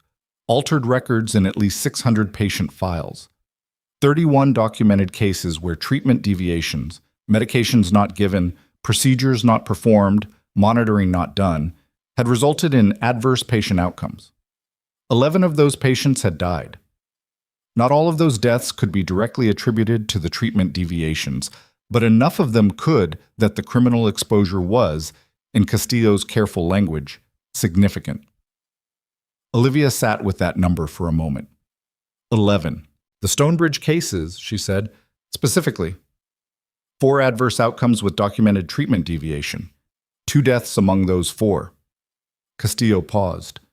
We're going to need forensic medical review of each case. That process will take time. 2 deaths. In her building. On records she'd been trying to correct. She didn't say anything. She looked at the table, at the half-eaten thing on the plate, and she thought about Brewer's words. Sometimes the patients died of what they didn't get. And she thought about how long she'd been in this building, and how much of what had happened tonight had started with a sealed medication bag and a number that didn't match. There's one more thing, Castillo said. She set a physical photograph on the table, printed, from what looked like a security system with better resolution than Stonebridge's, a different building's cameras, somewhere with more current equipment. We cross-referenced Solt's access credentials against a travel log we pulled from the network's internal communication system. He was in Stonebridge 3 weeks ago. Olivia looked at the photograph. It showed a hospital corridor, 2 figures. One was Solt, identifiable despite the angle. The other was in partial profile, gray-haired, tall, a face she almost recognized but not quite. That's not Greer, she said. No. She looked up. That's a senior member of the state medical board, Castillo said, the one responsible for licensing and disciplinary oversight of facilities in this region. Olivia understood what that meant, slowly and completely. The network hadn't just been operating inside the facilities. It had been operating inside the oversight structure that was supposed to catch exactly what it was doing. Every complaint, every report, every flag that should have triggered an external review had been going to an office that was part of the problem. That's why the board complaints went nowhere, she said. That's our working theory. She looked at the photograph again. How many people? On the board? We don't know yet. The investigation is expanding. Castillo picked up the photograph. We're going to need your documentation of every formal complaint you filed, including the nursing board report and the dates and reference numbers associated with each one. I have all of it. I know. We'll be in touch. Castillo stood. For what it's worth, Nurse Hart, the report you filed is what triggered the cross-index that put your name on the federal system. If you hadn't filed it, we'd still be looking at Brewer's transfer and working backward. She paused. You started this. She left. Olivia sat in the break room alone for a few minutes.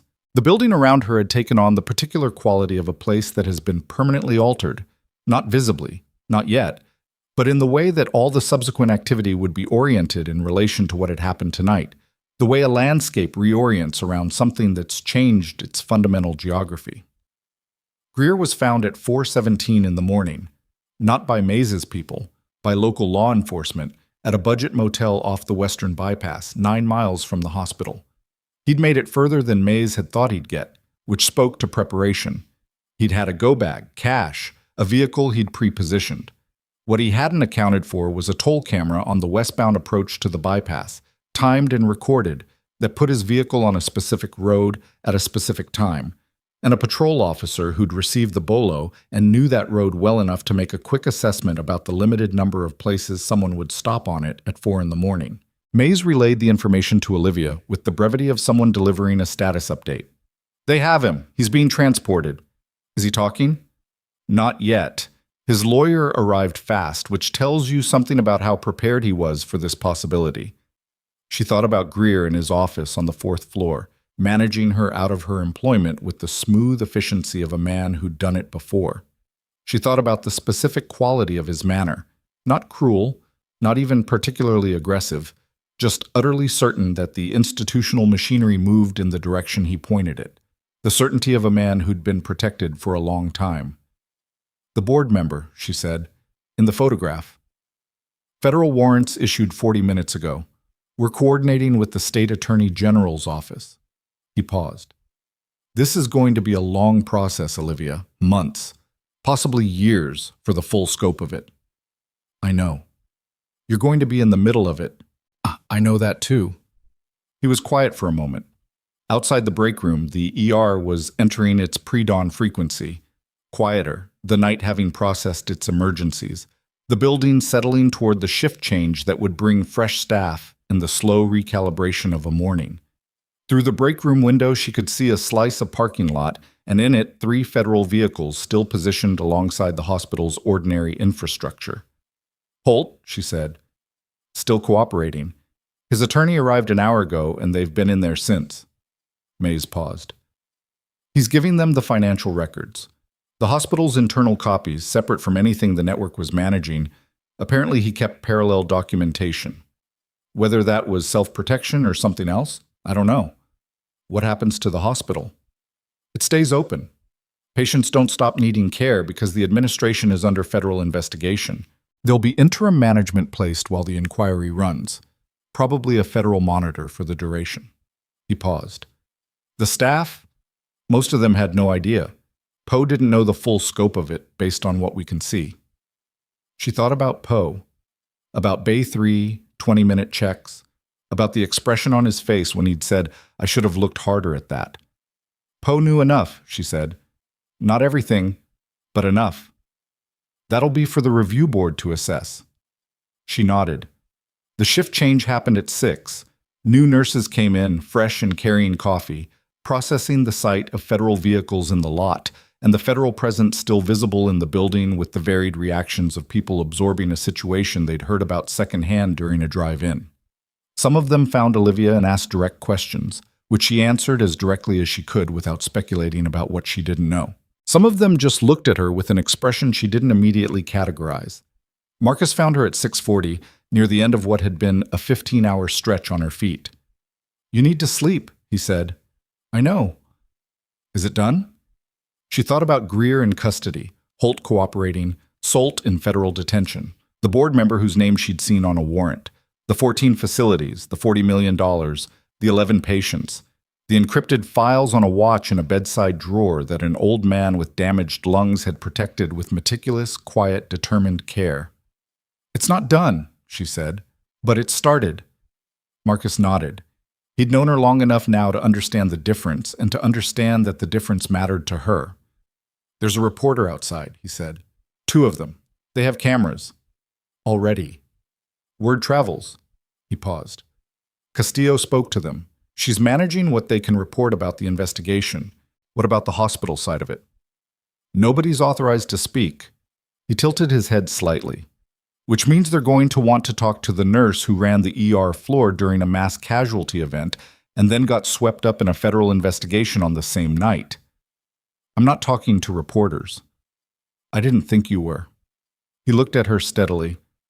But they know your name, Olivia. However that happened, they know it. She sat with that. The reporters were the beginning of the visible part, she understood. The part that moved in the open, through news cycles and public record and the slow machinery of institutional consequence. Up until now, this had been operational, contained in the building, managed by people with federal authority and specific training. Once it was visible, it became something else. Something harder to control and harder to shelter, which was both the problem and the point. She was about to say something to Marcus when Castillo appeared in the break room doorway. Nurse Hart. Her expression had the quality of someone delivering information that has weight to it. The patient in room 7, Clifton Brewer. Olivia straightened. He's awake, and he's asking for you specifically. Castillo paused. And he says he has something he didn't tell you about last night. Something he says changes the scope of what we found on the storage unit. The break room was quiet. He says the files on the watch are the public record, Castillo said. The version built for presentation, the kind of documentation that holds up in court. She met Olivia's eyes. He says the source material, the raw data, the original unedited communications, the full financial trail, is somewhere else entirely, and he'll only tell one person where it is. The name didn't need to be said. Olivia was already standing. Brewer looked smaller in the morning light. That was the first thing she noticed when she walked into room 7. The way the daylight coming through the blinds found the angles of a man who'd spent months fighting his own body and winning badly. He was sitting up, which was more than he'd managed most of the nights she'd checked on him, and the ventilator was gone, replaced by a nasal cannula running at 2 liters. His oxygen saturation read 94 on the monitor. Not good, but survivable. He'd been surviving on not good for a long time. He watched her cross the room and pull the chair close without being told. "You look terrible," he said. "I've been awake for 18 hours. "I've been awake for 3 years. He adjusted the cannula, a gesture so habitual it was barely conscious. "Castillo told you I have more." "She told me you'd tell me where it is." He looked at her for a moment with the assessing quality she'd noticed in him from the first week. The particular attention of someone who had learned to read people as a professional skill and never fully stopped. "Why you?" he said. "You want to know why I'll only tell you." It crossed my mind. "Because you're the only person in this building who saw the medication bag," he said, "and logged it, and then got fired for logging it." He paused. "Everyone else in this situation is doing their job. Mays, Castillo, the federal team. They're excellent at what they do, and they're doing it for the right reasons. But they're doing it because it's the mission. You did what you did before there was a mission, before there was any indication that anything larger was happening. You did it because a number didn't match, and a bag was still sealed, and you couldn't make yourself walk past it." She said nothing. "That's the rarest thing," he said. "Most people can talk themselves into walking past it. They have reasons. Good ones, most of the time. Self-preservation, institutional pressure, the practical reality that one nurse filing one report against a senior physician is unlikely to change anything." He looked at the window. "You didn't walk past it." "Where is it, Mr. Brewer?" He almost smiled. "Direct. I always appreciated that about you." He reached for the water glass on his bedside table, drank slowly, set it down. "The source material is in a storage unit. Commercial facility, south side of Stonebridge, rented under a name that is not my name. The key is with my attorney in a sealed envelope with instructions that the envelope is to be opened only upon my authorization or my death." He paused.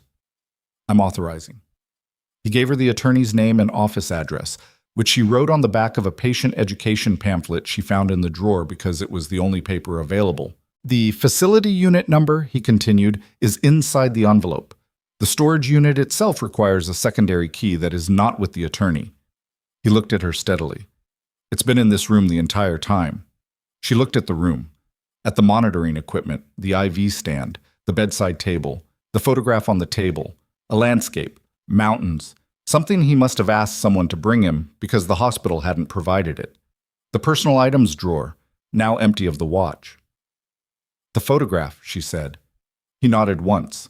She picked it up carefully.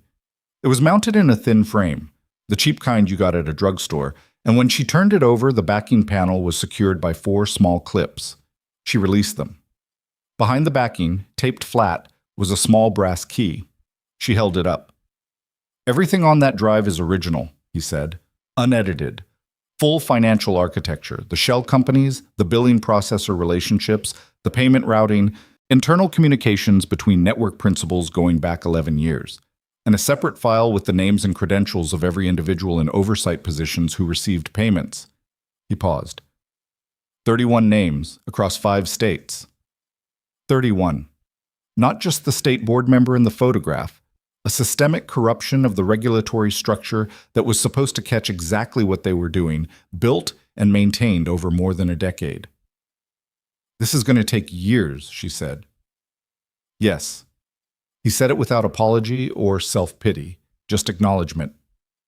"The cases that matter always do." He looked at his hands, a man's hands, older than they should have been for 61, marked by a life that had moved through harder places than hospital rooms. "I need you to understand something, Hart. The documentation I built, it's thorough. It will hold. But it's going to be contested, aggressively, by people with significant legal resources. They're going to look for every weakness, every gap, every possible challenge to the chain of custody and the sourcing. He met her eyes. Which means your testimony matters. Not just about the chart, about all of it. About what you saw in this building and what you did about it and why. I know. You're going to be in rooms that are designed to make you feel small, he said.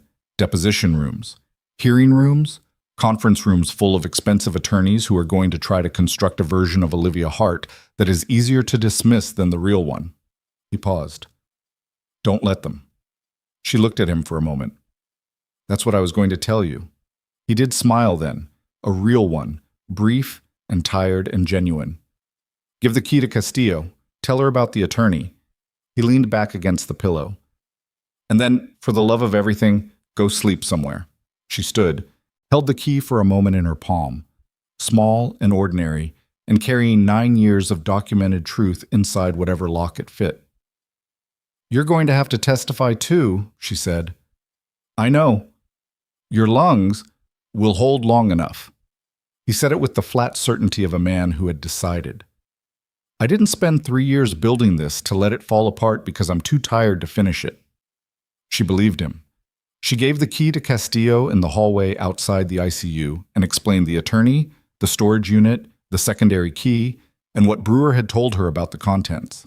Castillo listened without interrupting, made 2 calls before Olivia finished speaking, and had a federal team moving toward the commercial storage facility on the south side within 11 minutes. Then she went to find Marcus, borrowed his car keys, drove to her apartment 6 blocks from the hospital, and slept for 7 hours. The weeks that followed had the quality of something that happens in layers, each one revealing what was underneath, each layer more complicated than the one before it. The storage unit contained 4 external drives and 2 full binders of physical documentation. The federal analysts who processed the material described it, in the dry language of their field reports, as among the most thoroughly constructed evidence packages they had reviewed in the context of healthcare fraud investigation. Brewer had built it the way a careful person builds something they know they may not be alive to see used, with redundancy, with sourcing, with a clarity of organization that anticipated the challenges and answered them before they were raised. The network began to come apart at its edges first, as networks do. The 14 facilities varied in the depth of their involvement. Some had been active participants in the billing fraud for years. Others had been brought in more recently, and 2 had been brought in without fully understanding what they were being brought into, which created a category of cooperative witnesses that accelerated the timeline of the broader investigation considerably. The billing processor at the center of the financial architecture, a company called Meridian Claims Management, headquartered in a glass office building 3 states away, was raided on a Tuesday morning 6 days after Stonebridge. Its principals were placed on administrative hold pending criminal investigation. Its financial records, when subpoenaed and examined, confirmed everything the drives contained and added detail in the form of internal email chains that were, in the words of one federal attorney, unusually direct for people engaged in sustained criminal activity. Warren Holt was charged with healthcare fraud, obstruction of justice, and conspiracy. His cooperation was noted in the charging documents but did not eliminate the charges, only positioned him for potential sentencing consideration contingent on the quality and completeness of his continued assistance. He resigned from Stonebridge Medical Center on the same day the charges were filed, a resignation that was technically voluntary and practically inevitable. He was 50 years old. He would not hold a position in healthcare administration again. Nolan Greer was charged with the same counts plus evidence tampering, with additional charges related to his role in directing the alterations to patient records. He did not cooperate. His attorney built a defense on procedural challenges and jurisdictional arguments, which bought time but not resolution. The trial was set for 14 months out, and everyone involved in building the case felt, in the specific way that people feel things when the evidence is this solid, that the outcome was a matter of when rather than whether. The state medical board member in the photograph, his name was revealed publicly in the charging documents as Aldous Venn, a man who had served on the board for 16 years and chaired its disciplinary committee for 9, was arrested on a Wednesday morning outside his home in a quiet suburb 40 miles from Stonebridge. The photograph of his arrest ran in 3 regional newspapers and 1 national outlet. He had no statement through his attorney except that he intended to vigorously contest the charges, which was the statement of a man who had no better option. The 31 names in Brewer's separate file were processed over the following 3 months. Not all of them resulted in criminal charges. Some were in jurisdictions where the evidence supported civil rather than criminal action, and some had technical defenses that reduced the exposure below the threshold for prosecution. But 24 of the 31 faced either criminal charges or professional sanctions or both. 11 medical licenses were revoked. 7 regulatory appointments were terminated. The infrastructure that had protected the network from oversight examination for nearly a decade was dismantled, one position at a time, with the public methodical thoroughness of institutions doing what they should have been doing all along. The 11 patients who had died, the ones Castillo had told Olivia about in the break room, in the careful language of documented adverse outcomes, received the hardest form of justice, which is the kind that comes too late. Their families were notified in the formal and inadequate language of legal process that investigations had determined their loved ones had received substandard care with documented deviations. Civil suits were filed. Most of those suits would settle before trial. No settlement would be adequate. Olivia knew this, and she sat with it, and she did not allow herself the comfort of deciding it was someone else's responsibility to carry.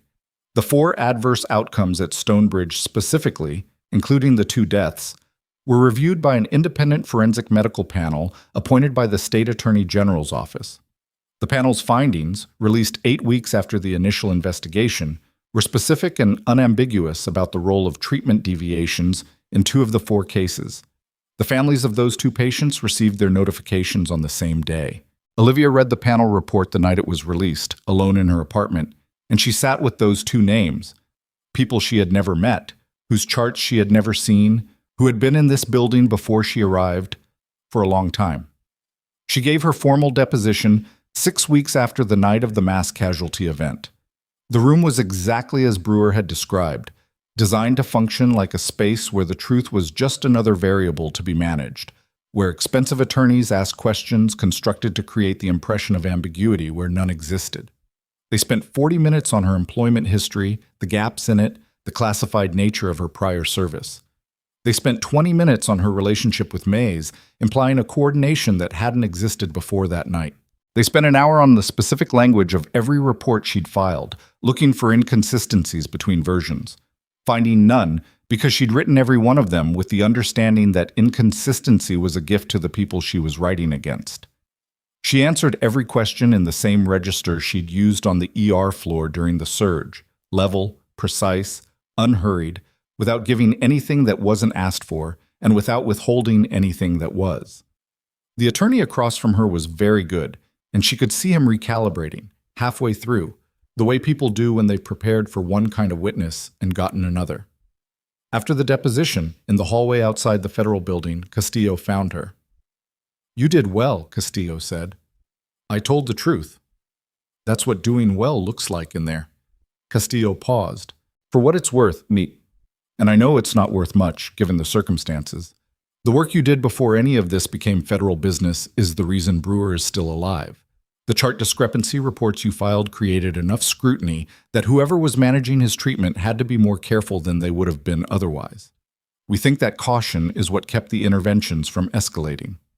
Olivia looked at the building across the street, an ordinary Stonebridge afternoon going on around her. It wasn't enough to prevent the harm. No, it wasn't. Castillo said it plainly, without the cushioning that people sometimes applied to hard truths. But it was the difference between the harm that happened and worse harm. That matters, even when it doesn't feel like enough. It didn't feel like enough. Olivia had stopped expecting it to. The formal military recognition came on a Thursday in late November, 8 weeks after the night that had changed the shape of everything. It was not a large ceremony. Mays had asked her specifically how she wanted it handled, and she'd said small, and he'd made it small. A conference room at the federal field office, not a ballroom. 12 people in attendance, not 200. Mays presented the commendation himself, which was unusual, and he did it in the plain, direct language of someone who didn't believe in decorating facts. He described her service, the part of it that could be described without violating the classification that still governed the rest, and the action she'd taken in a classified operational context that had, in the assessment of the reviewing authority, demonstrated judgment and skill under conditions that most people didn't survive intact.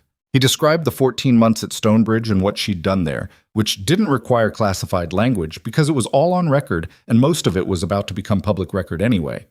Then he looked at her standing in front of 12 people in a federal conference room in a city that had not been kind to her, and he said, "The things you did in this building on the night of October 14th were not required of you. You had been terminated.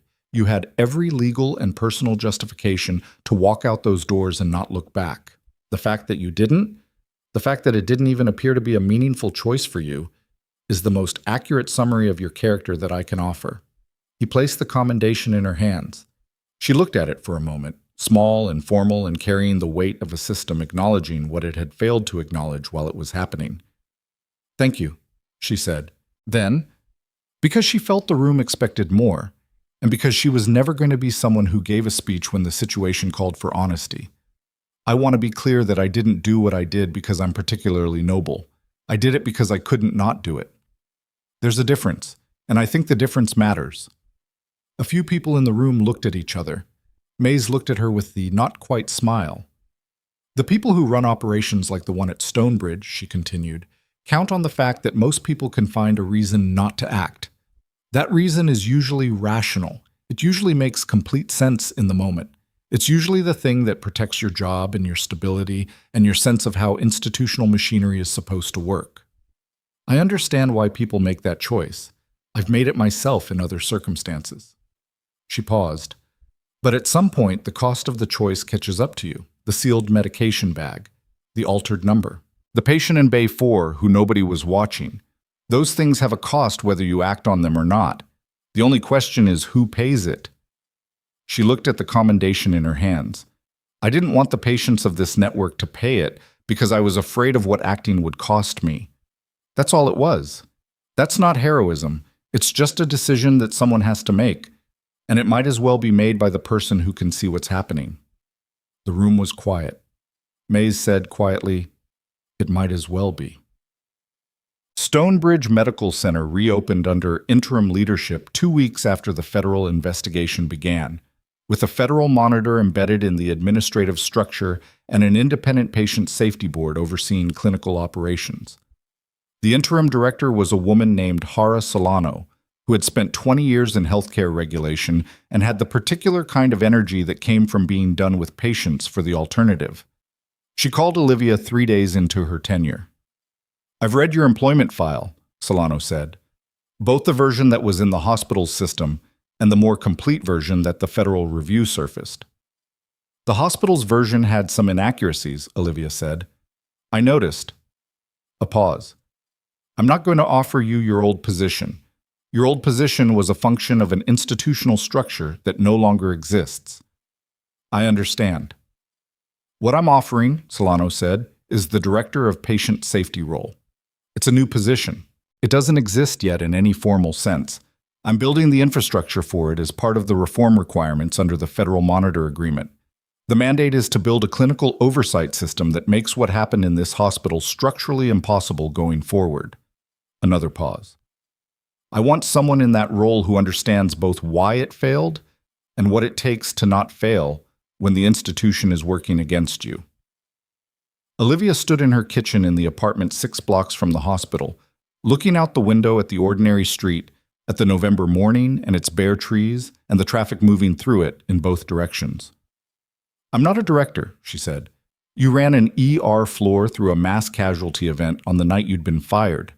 You filed 7 formal reports against an institution that had every structural advantage over you, and you filed them correctly enough that they triggered a federal investigation." Solano's voice was dry and direct. "I'm not looking for a director. I'm looking for someone who understands what patient safety actually means at the level where it either holds or fails. Those are not the same thing, and you're one of the few people I've talked to who knows the difference." Olivia was quiet for a moment. "The patients who were harmed," she said, "the ones in the Stonebridge cases specifically. I want their files reviewed by an independent panel with full access to the original unaltered records. Not just the 2 deaths, all 4 adverse outcomes. And the findings have to be public. That's already part of the reform requirement. I want it to be part of the mandate of the position, separate from the federal requirement, something that exists because the institution decided it needed to exist, not because it was legally compelled to. A longer pause. I can do that. Then I'll take the meeting, Olivia said. I'm not saying yes to the role. I'm saying I'll come in and talk about what it would need to look like. That's all I'm asking. It took 2 meetings to get to yes, and the second one lasted 4 hours and covered ground that Solano had not expected to cover, which Olivia could tell from the way Solano kept revising the structure of the position as they talked, building it out from the initial concept into something more specific and more demanding. By the time they were done, it was a role that had never quite existed in any institution Olivia had heard of. Part clinical oversight, part investigative function, part patient advocacy, with a direct reporting line to the federal monitor that bypassed hospital administration entirely. It was not a comfortable position. Comfort had never been what she was looking for. She started in December. Clifton Brewer was discharged from Stonebridge Medical Center on a Friday in early December, 3 weeks after a surgical intervention on his left lung that bought him the breathing capacity his body had been slowly losing. He walked out of the building on his own, slowly, with a cane and an oxygen concentrator he was not happy about but had stopped arguing with. Olivia met him at the entrance. He looked at the building behind him with the expression of a man reviewing a long, complicated project. "Done," he said. "Not quite," she said. "Greer's trial is 14 months out. Ven's is being scheduled. The civil suits are going to run for years. The building part is done." He looked at her. "The rest is institutional. That runs on its own momentum now." She thought about that. The way a thing shifted from crisis to process, from emergency to procedure, from the night where everything was immediate and nothing was certain to the long, documented, unglamorous work of making it hold. "Testimony," she said. "When they need me, I'll be there." He looked at her with the directness she'd come to understand as his natural register. "You too." "Me too." He moved toward the car that was waiting for him. His attorneys, she thought, or someone connected to the federal protection arrangement that was still technically in place. He stopped at the edge of the sidewalk. "Hart." He didn't turn around. "You know what I noticed the first week you were in that room?" "Tell me." "You read the chart before you looked at the patient." He paused.